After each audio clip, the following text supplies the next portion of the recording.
जैसे आपने बताया कि हमारे समैन गांव से हमारी एक बेटी बाहर जाना है उसको, तो जो है वो विदेशों में भी हों, उनको भी हम ऑफर देंगे, जॉब ऑफर की, भाई वापस वो आएँ। और हरियाणा, पहले आपने सुभाष बराला जी का देखा होगा, लोग इतने दुखी हो गए उनकी सरकार में 5 साल तक कि भाई उन लोगों का था कि भाई कैसे इनसे पिंड छुड़ाओ, पिंडा छुड़ाओ, कैसे छुड़ाओ, इस लाइन पे। और वही अब देखना आने वाले समय में, क्योंकि ये जो बने थे यहाँ से, जो देवेंद्र बबली बने थे, आप उनसे पूछो क्या वो वोट दोबारा से बीजेपी की खट्टर सरकार को चंडीगढ़ में जाके बनाने के लिए बनी थी?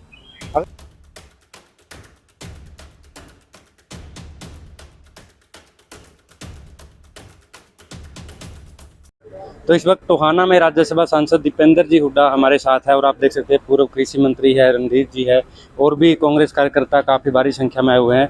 तो नमस्कार सर। नमस्कार भाई। तो सर आज अचानक टोहाना में अभी पता लगा, तो क्या कार्यक्रम था? आज हमारी रतिया की कार्यकर्ता मीटिंग थी। 29 तारीख को कांग्रेस पार्टी का विपक्ष आपके समक्ष का कार्यक्रम है, जो कि फतेहाबाद में आयोजित किया जा रहा है, जिसमें हमारे कांग्रेस के पूर्व मुख्यमंत्री चौधरी भूपेंद्र सिंह हुड्डा जी रहेंगे, हमारे प्रदेश अध्यक्ष चौधरी उदय भान जी रहेंगे और सब तमाम हमारे विधायक, और क्योंकि मैं अकेला सांसद हूँ विपक्ष में, तो हम लोग सारे रहेंगे। और ये कार्यक्रम ऐसा कार्यक्रम है, इसके माध्यम से ये लगातार 1 साल से हम ये कार्यक्रम कर रहे हैं। हर जिले में विपक्ष आपके समक्ष जनता की आवाज़ उठाते हैं, ताकि विपक्ष की एक जिम्मेदारी होती है प्रजातंत्र में, सत्ता पक्ष की एक बात होती है, दूसरी विपक्ष की भी होती है। लगातार जनता के हर वर्ग की आवाज़ उठाएं। बहुत से मुद्दे हैं, 2 मुख्यतः मुद्दे हम इसमें उठाएंगे। एक तो गेहूं पे बोनस मिले, 500 रुपये का जो बोनस मिले, क्योंकि अंतर्राष्ट्रीय बाज़ार में गेहूं की कीमत 3,500 और पैदावार घट गई इस बार क्योंकि गर्मी ज़्यादा होगी।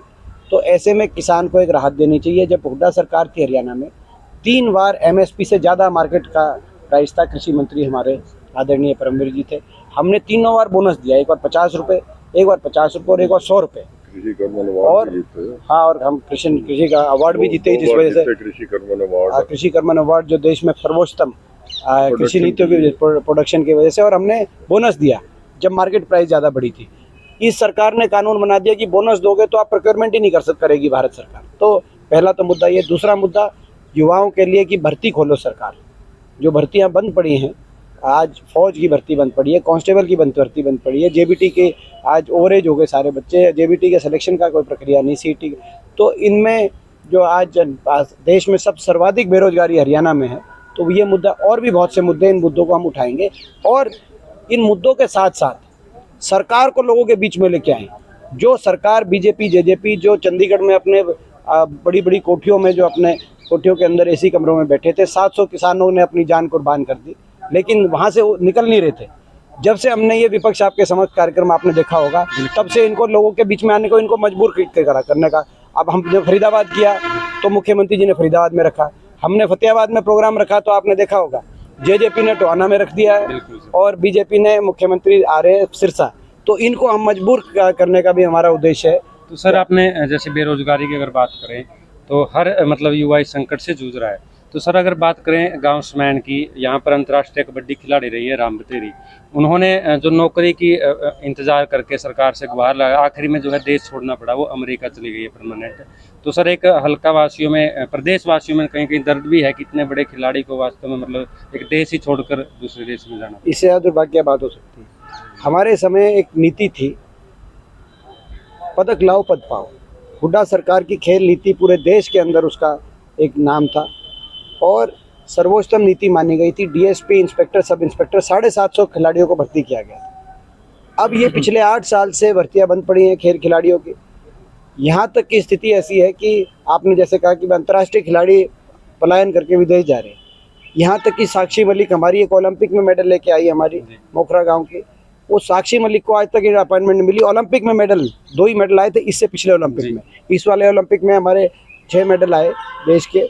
तो हमारे जो खिलाड़ी बहुत से, उसमें हरियाणा के नीरज चोपड़ा से लेकर बजरंग पुनिया, रवि दहिया, मगर वो तो उनकी तक तो बात तब पहुँचे जब पिछला वाला जो ओलंपिक था। तो कहने का मतलब खिलाड़ियों के प्रति सरकार के मन में कोई द्वेष की भावना दिखाई देती है। अभी एक बीच में नियम निकाल दिया था कि केवल क्लास 4 में और क्लास 4 में ही भर्ती हो सकते खिलाड़ी।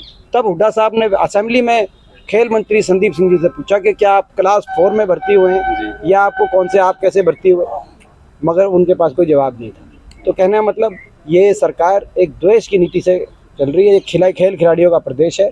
हमारी सरकार बनेगी, नीति को वापस से लागू करेंगे और ये जो 10 साल में जो खिलाड़ी वंचित रह गए, चाहे वो बाहर, जैसे आपने बताया कि हमारे समैन गांव से हमारी एक बेटी बाहर जाना है उसको, तो जो है वो विदेशों में भी हों, उनको भी हम ऑफर देंगे, जॉब ऑफर की, भाई वापस वो आएँ।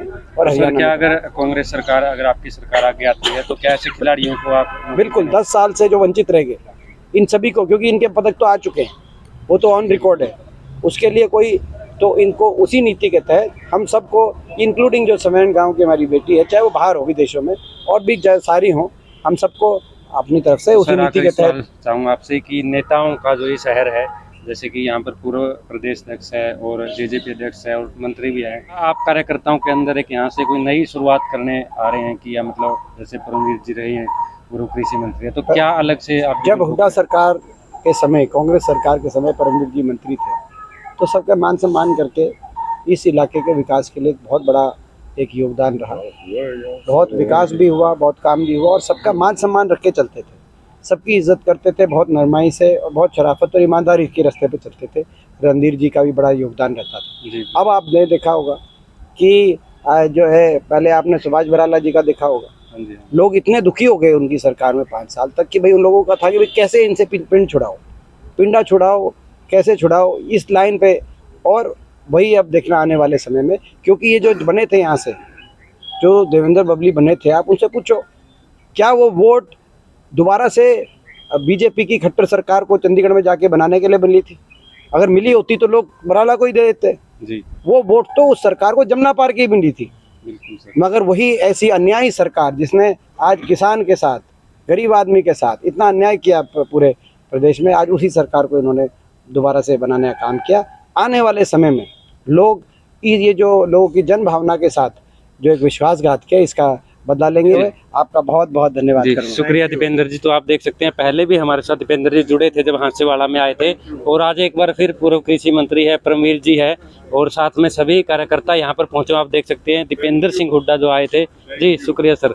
तो आप फिलहाल देख सकते हैं एक अच्छी मुलाकात आप दर्शकों के सामने है। और एक बड़ी बात सांसद महोदय ने यहाँ पर की है कि समैन से अंतर्राष्ट्रीय कबड्डी खिलाड़ी है, उनकी सरकार आने पर बेशक वो विदेश में चली गई है लेकिन उसको नौकरी देने का काम करेंगे। तो हमारी ये रिपोर्ट आपको कैसी लगी कमेंट करके जरूर बताएं। जुड़े रहें TVN न्यूज़ के साथ।